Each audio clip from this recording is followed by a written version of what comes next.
High, আমি আলিমুদ্দিন শেখ। আপনারা দেখছেন মুভি সিম্পলিফাইড। আজকে আলোচনা করব 2010 সালে রিলিজ হওয়া বলিউড মুভি দাবাং।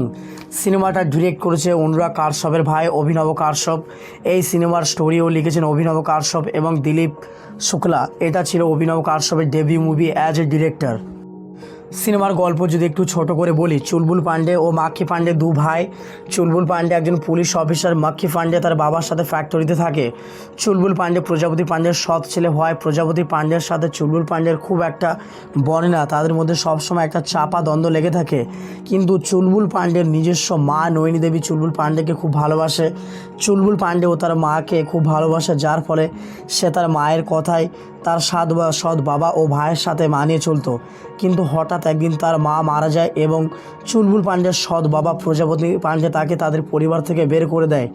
এরপর সিনেমাটা আসল মোমেন্টামে প্রবেশ করে এবং ভীষণ ইন্টারেস্টিং হয়ে ওঠে। চুলবুল পান্ডের মাকে কে মারে এবং কেন মারে, তার মা মারা যাওয়ার পর থেকে তার সৎ বাবা ও ভাইয়ের সাথে তার সম্পর্ক কেমন ছিল এবং সে কী রকমভাবে তার পুলিশের দায়িত্ব পালন করে, জানতে হলে 2 ঘন্টা 6 মিনিটের ফুল এন্টারটেনমেন্ট মশলায় ভরা দাবাং মুভিটা দেখতে হবে। এই সিনেমার প্রত্যেকটা অ্যাক্টর খুব ভালো অভিনয় করেছে, স্পেশালি মেইন ভিলেন ছেদি সিংয়ের চরিত্রে সোনু সুদ, angry funny police officer Chulbul পান্ডের চরিত্রে সালমান খান, চুলবুল পান্ডের মা নয়নী দেবীর চরিত্রে ডিম্পল কাবাডিয়া এবং সৎ ভাই মাক্কির চরিত্রে আরবাজ খান। প্রত্যেকে অসাধারণ কাজ করেছে।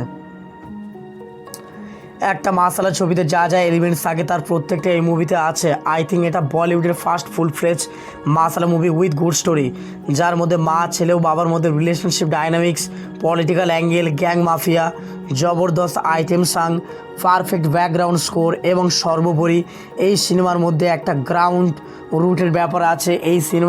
এই সিনেমাটা উত্তরপ্রদেশের স্মল টাউন লালগঞ্জের ব্যাকড্রপে তৈরি হয়েছে, যার ফলে অডিয়েন্স এই সিনেমার সাথে মারাত্মকভাবে কানেক্ট করতে পেরেছে এবং সিনেমাটা সালমান ফ্যান তথা মাস্টারদের ভীষণভাবে পছন্দ হয়েছে, যার ফলে সিনেমাটা বক্স অফিসে ব্লকবাস্টার ভার্ডিক্ট পায় এবং 2010 সালের হাইয়েস্ট গ্রসিং বলিউড মুভি হয়। পরবর্তী সময়ে অর্থাৎ 2012 এবং 2019 সালে সিনেমার সিকুয়েল দাবাং 2 ও দাবাং 3 আসে, যেগুলো ব্লকবাস্টার ও হিট হয়। কিন্তু দাবাং 1-এর মতো বাকি মুভি দুটিতে গ্রাউন্ডেড বা রুটের ব্যাপারটা মিসিং ছিল।